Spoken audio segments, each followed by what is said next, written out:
अगर आपको अपनी पिछली लाइफ याद हो तो कैसा लगेगा? पिछली लाइफ में आपके पेरेंट्स कौन थे, आपका लाइफ पार्टनर कौन था, आपकी डेथ कैसे हुई?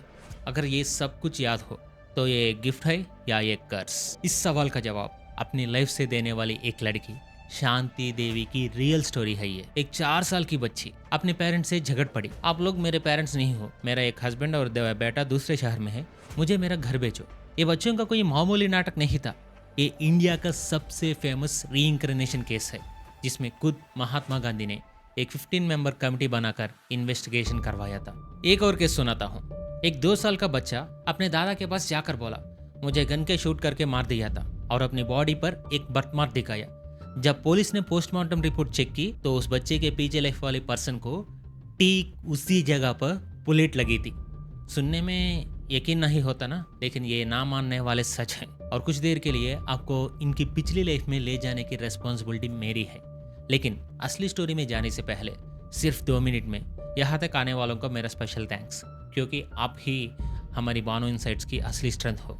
वीडियो को स्किप किए बिना हर पॉइंट को जानने की आपकी क्यूरियोसिटी ही मुझे ऐसा कंटेंट बनाने के लिए मोटिवेट करती है। अगर आप ऑलरेडी हमारी फैमिली मेंबर है तो थैंक यू, अगर नहीं तो इतना कनेक्ट होने के बाद भी बाहर वाले बनकर क्यों रहना।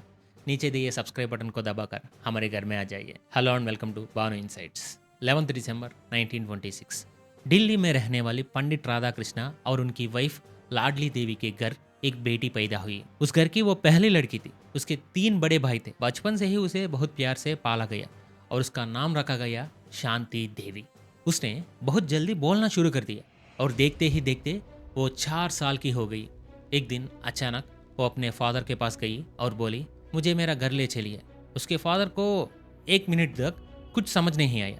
फिर वो हंसकर बोले, बेटे यही तो तुम्हारा घर है। इस पर उसने कहा, शांति देवी ने, नहीं ये मेरा घर नहीं है, आप मेरे पेरेंट्स नहीं हो, मेरा एक हस्बैंड और एक बेटा है। ये सुनकर उसका फादर थोड़ा शॉक हो गए। उसकी मदर ने भी ये सुनकर वो भी शॉक्ड थी। लेकिन उसके फादर एक पंडित थे और उन्हें रीइंकार्नेशन पर विश्वास था। तो उन्होंने अपनी बेटी से उसकी पास्ट लाइफ की डिटेल्स पूछी। उसने जितना याद था सब बता दिया। ये सुनने के बाद उसके फादर ने समझाया, बेटा वो तुम्हारी पिछली लाइफ थी, गॉड ने तुम्हें ये लाइफ दी है तो इसका कोई रीजन होगा। तुम अपना पास्ट भूल जाओ और प्रेजेंट में जियो। लेकिन शांति देवी ने नहीं सुना। वो अपने जान पहचान वालों को अपनी पिछली लाइफ के बारे में बताने लगी। कुछ लोगों ने सोचा है कि वो फनी बातें कर रहे, कुछ ने सोचा बच्ची है कुछ भी बोल रहा है, लेकिन एक पर्सन ने सोचा कि इसकी बातों की सच्चाई जाननी चाहिए, और वो पर्सन था शांति देवी का टीचर।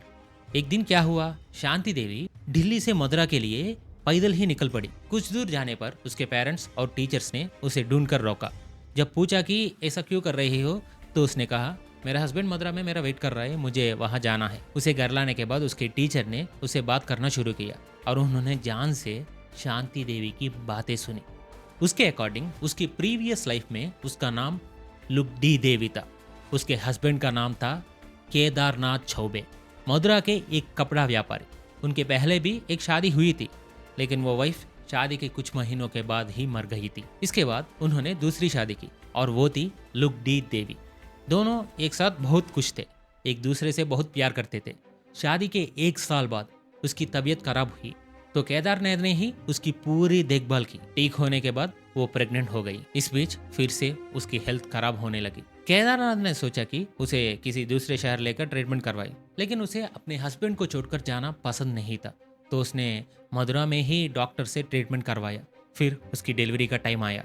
नॉर्मल डिलीवरी पॉसिबल नहीं थी तो सीजेरियन हुआ। उसे एक बेटा पैदा हुआ, लेकिन सीजेरियन प्रोसेस में ऑपरेशन ठीक से नहीं हुआ तो उसकी वजह से उसकी डेथ हो गई। मरने से ठीक पहले उसने अपने हस्बैंड को बुलाकर कहा, सुनिए, मेरी डेथ के बाद आप दूसरी शादी मत करना। 4 अक्टूबर 1925 को उसकी डेथ हो गई और उसके 1 साल बाद उसने दिल्ली में फिर से जन्म लिया। ये सारी स्टोरी उसने अपने टीचर को बताई। टीचर ने यह सुनकर बच्चे है कुछ भी बोल रहे हैं कहकर इग्नोर नहीं किया। उन्होंने फौरन मदुरा में उसके एड्रेस के बारे में पूछा और उस एड्रेस पर एक लेटर लिखकर पूरा मामला बताया। कुछ दिन बाद उनके एक रिप्लाई मिला जिसे देखकर वो हैरान रह गए, और वो रिप्लाई आया था केदारनाथ चौबे से ही। उन्होंने लिखा, हाँ मेरी उस नाम की एक वाइफ थी जिनकी कुछ साल पहले डेथ हो चुकी है। उस लेटर से टीचर ने कंफर्म हो गया कि ये पिछली लाइफ में लुगडी देवी ही थी। लेकिन केदारनाथ को कुछ समझ नहीं आ रहा था। एक छोटी बच्ची खुद को मेरी वाइफ कैसे बता सकती है? उन्होंने दिल्ली में अपने के रिलेटिव पंडित कंजीमल को लेटर लिखा। पंडित कंजीमल शांति देवी के घर आए। उनके आते ही बिना उनके इंट्रोड्यूस दिए शांति ने उन्हें पहचान लिया। आप हमारे रिलेटिव है कहकर उनकी आवभगत करने लगी। ये देखकर वो भी शॉक हो गए। फिर उसने उन्हें बैठाकर उनकी फैमिली के सभी मेंबर्स के बारे में पूछना शुरू किया और उसने अपनी बातें भी बताई। मदुरा में उसकी फैमिली कैसी थी, वहाँ क्या हुआ था, सब कुछ डिटेल में बताया। इतना ही नहीं, उसने बताया कि अपना घर में उसे एक जगह पर पैसा सेव करके छिपाया थे, उस प्लेस और वहाँ कितना पैसा थे इसके बारे में भी बताया। ये सारी बातें पंडित कंजीमल ने केदारनाथ को लेटर में लिख कर भेजी। लेटर पढ़ते ही केदारनाथ ने उस जगह पर चेक किया तो वहाँ पैसे थे। इसे उन्हें डाउट हुआ कि शायद वो उनकी वाइफ ही है, तो कुछ चेक करने के लिए वो दिल्ली गए। लेकिन वहां जाकर उन्होंने अपनी असली नाम या पहचान नहीं बताई, बल्कि मैं केदारनाथ की बाई हूँ कहकर इंट्रोड्यूस किया। तभी एक कोने में शर्मा रही शांति देवी बोली, झूठ मत बोलिए, आप ही मेरा हस्बैंड है। ये सुनकर केदारनाथ समेत सब लोग शॉक थे। उसने अपने हस्बैंड से वैसे ही बात की जैसे वो पहले करती थी, लेकिन उसका रूप और उसकी छोटी उम्र देखकर केदारनाथ को अभी भी यकीन नहीं हो रहा था। बाद में दोनों ने पर्सनल में बात की और उसने ऐसा 2 बातें बताई जो सिर्फ उन दोनों की ही पता है। पहली बात, मरते वक्त केदारनाथ का किया हुआ प्रॉमिस। इसके बारे में उनके अलावा किसी तीसरों का पता होने का चांस ही नहीं था, लेकिन केदारनाथ ने अपना वो प्रॉमिस तोड़कर दूसरी शादी कर ली थी। तो उसने पूछा, आपने तो मुझे दिया हुआ प्रॉमिस तोड़ दिया ना? ये सवाल सुनते ही केदारनाथ का दिल जोर से धड़क उठा। इसके साथ ही उसने एक दूसरी बात भी बताई जिसके बारे में किसी को नहीं पता, और वो दूसरी बात सुनते ही केदारनाथ को भी यकीन हो गया कि ये उसकी मरी हुई वाइफ ही है। इसके बाद उन्होंने उसे कुछ और क्वेश्चंस पूछे अपनी चीज़ों और ज्वेलरी के बारे में, शुरू में उनकी क्या बात हुई थी उसके बारे में, और उसने सबके सही जवाब दिए। इस सब होने के बाद शांति देवी ने एक ही सवाल पूछा, मेरा बेटा कहाँ है, आप उसे साथ नहीं लाए? इसे वहाँ मौजूद सभी लोगों को कन्फर्म हो गया, वो लुक्टी देवी। सो केदारनाथ शांति देवी और उसके पेरेंट्स को मदुरा ले गए। गाँव के स्टार्टिंग से ही उसने अपने घर का रास्ता खुद बताया। वहाँ पहुंचकर उसने बताया कि एरिया में क्या क्या चेंजेस आ गए हैं। अपने घर में एंटर करके उसने उन चीज़ों के बारे में पूछा कि जो पहले वही थी पर अब नहीं, जैसे एक पेड़ और एक तांबे का मटका। तभी उसकी सिस्टर वहाँ आई, उसने उसे भी उसके पुराना नाम से बुलाया। ये देखकर उसकी सिस्टर भी हैरान रह गई, लेकिन वो अपने बेटे को नहीं पहचान पाई। जब उसे बताया गया कि ये उसका बेटा है तो उसने उसे गला लगाकर बहुत रोया। धीरे धीरे ये न्यूज़ पूरे देश में फैल गई और ये गांधी जी तक भी पहुंची। उन्होंने इसके बारे में सुनकर खुद उसे मिलने गए। उनकी मुलाकात के बाद उन्होंने लॉयर्स, जर्नलिस्ट और डॉक्टर्स की एक 15 मेंबर का इंक्वायरी कमेटी अपॉइंट की ताकि इस इश्यू पर क्लैरिटी मिले। नवंबर 1935 10 साल की शांति देवी को वो लोग मदुरा ले गए। वहाँ उसने फिर से अपना घर और अपना रिलेटिव्स को पहचान लिया। सिर्फ पहचान ही नहीं, उसने किए गए प्रॉमिसेस भी उसे याद थे। अपने मायके जाकर उसने एक सीक्रेट बॉक्स के बारे में भी बताया जिसके बारे में सिर्फ उस घर वालों का पता था। उसने अपने पेरेंट्स, सास, ससुर और कई दूसरे रिलेटिव्स को आइडेंटिफाई किया। गांधी जी की टीम ने उसे टेस्ट करने के लिए कुछ अनजान लोगों को भी लाकर पूछा, क्या ये तुम्हारे रिलेटिव्स हैं? तो उसने साफ कह दिया, मैं इन लोगों को नहीं जानती। उस रिपोर्ट के अकॉर्डिंग उसने सिर्फ अपने रिलेटिव्स को ही पहचाना और कई टेस्ट के बाद आखिर में ये कंफर्म हुआ कि वो ही लुक्टी देवी है। कुछ रिपोर्ट्स के मुताबिक यूनिवर्सिटी ऑफ वर्जीनिया के डॉक्टर लैन स्टीवनसन ने 1950s में उसका इंटरव्यू लिया था। उसके अकॉर्डिंग वो कमेटी के साथ ही पहली बार मदुरा गई थी, लेकिन बहुत से लोग इसे एक मिसरिप्रेजेंटेशन मानते हैं। रिसर्चर्स और डॉक्टर्स भी एक कंक्लूजन नहीं दे पाया कि वो झूठ बोल रही थी। तो उस टीम ने ये मानकर रिपोर्ट सबमिट की कि लुक्टी देवी ही शांति देवी के रूप में जन्म लिया है। रिपोर्ट सबमिट होने के बाद वो बहुत पॉपुलर हो गई क्योंकि रीइंकारनेशन, पुनर्जन्म पर पहली बार रिसर्चर्स एक कंक्लूजन पर आए थे। इसके बाद उसने कई इंटरव्यूज दिए और लोगों ने उसे वही सवाल पूछा जो हम सबके मन में आता है, आपको अपनी प्रीवियस लाइफ भी याद है और प्रेजेंट लाइफ भी, तो बीच में यानी आपकी डेथ के बाद क्या हुआ, क्या आपको वो याद है? शुरू में उसने कोई जवाब नहीं दिया, लेकिन बाद में बताया, मैं हेवन में गई या हेल में ये मुझे नहीं पता। मुझे ऐसा लगता है कि जैसे मैं अपनी पूरी लाइफ में सोई और इस लाइफ में उठ गई। बीच का आफ्टर लाइफ एक ड्रीम जैसा था। मुझे पीछे लाइफ याद है, ये लाइफ भी याद है, लेकिन बीच में क्या हुआ याद नहीं। जैसे हम उठने के बाद सपने भूल जाते हैं, वैसे ही मैं भूल गया। इसके बाद शांति देवी ने कभी भी शादी नहीं की और अपनी पूरी लाइफ वो अकेली रही और वो हमेशा एक बात कहती थी, मैं अपनी पिछली लाइफ में बहुत ग्रीडी और पोसेसिव थी। मुझे उस लाइफ से बहुत लगाव था, इसीलिए मरने के बाद भी गॉड ने मुझे वही लाइफ देकर एक बार फिर से मौत का अनुभव करवाया। और उसने कहा एक तरह से पिछले लाइफ को याद करना गिफ्ट नहीं, एक कर्स है, क्योंकि एक लाइफ में मरने के बाद उस लाइफ से मूव ऑन करके अगली लाइफ में उसके बारे में सोचे बिना आगे बढ़ना चाहिए। अगर वो याद रह जाए तो हम प्रेजेंट में नहीं जीते, हमेशा उस पास्ट को ही याद करते रहते हैं, शांति देवी की तरह। इसके बाद 61 ईयर्स की एज में दिसंबर 1987 को उनकी डेथ हो गई। और ऐसी इंसिडेंट सिर्फ उन्हीं तक लिमिट नहीं है। पूर्णिमा एक नाइक 1987 में श्रीलंका में पैदा हुई। जब वो 3 साल का ही तो अपने पेरेंट्स के साथ केरला के किलिनिया टेम्पल पर एक डॉक्यूमेंट्री देख रही थी। तभी एक प्लेस आते ही उसने उसकी तरह इशारा करके कहा, मैं उस जगह को जानती हूँ, उस रिवर की दूसरी तरफ में रहता था।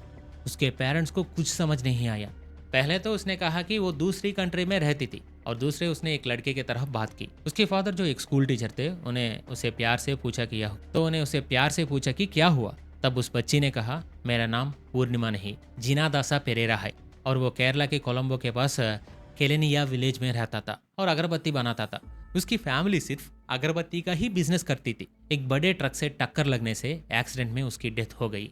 कुछ दिन बाद उसके फादर के स्कूल में केलेनिया एरिया से एक टीचर आई। उन्होंने पूर्णिमा की सारी बात बताई। उस टीचर ने पूर्णिमा का बताइए विलेज जाकर पता किया, और वहां उन्हें एक पर्सन मिला जो पिछली लाइफ में पूर्णिमा का बिजनेस पार्टनर था। उसके जरिए कंफर्म हुआ कि पूर्णिमा सच बोल रही थी। इवन साइकोलॉजिस्ट अर्नोल्ड हेराल्डसन ने भी इन्वेस्टिगेशन करके इसे कंफर्म किया। एक और इंसिडेंट, टीटू सिंह 1983 में पैदा हुआ। 2 साल की उम्र में वो अपने दादा के पास जाकर बोला, दादाजी मेरे बीवी और बच्चों का ख्याल रखना। उसके दादा ने हंसकर कहा, पहले तो शादी कर ले। तब उसने कहा, मेरी शादी हो चुकी है, 2 बच्चे हैं, मैं टीटू सिंह नहीं हूँ, मैं आगरा में रहता था। 1987 to 90 के बीच वो अपनी पिछली लाइफ के बारे में बहुत ज़्यादा बात करने लगा। 5 साल की उम्र में उसने कहा, मेरी ट्रांसिस्टर रेडियोस की शॉप थी, मैं एक बड़ा स्मगलर और गुंडा था, मैं सुरेश रेडियो का ओनर हूँ। ये नाम सुनते ही टीटू की फैमिली ने आगरा में ऐसे रेडियो शॉप्स के बारे में पता किया, और उन्हें सुरेश वर्मा नाम की एक शॉप ओनर मिल गया, और वो उसकी वाइफ से भी मिले। जब कंफर्म हो गया कि ऐसा एक फैमिली है, तो वो टीटू को आगरा ले गए। वहां जाते ही टीटू ने अपने वाइफ को नाम से बुलाया और अपने बच्चों की डिटेल्स भी बताई। उसने ये भी बताया कि वो इलीगल काम कैसे करता था।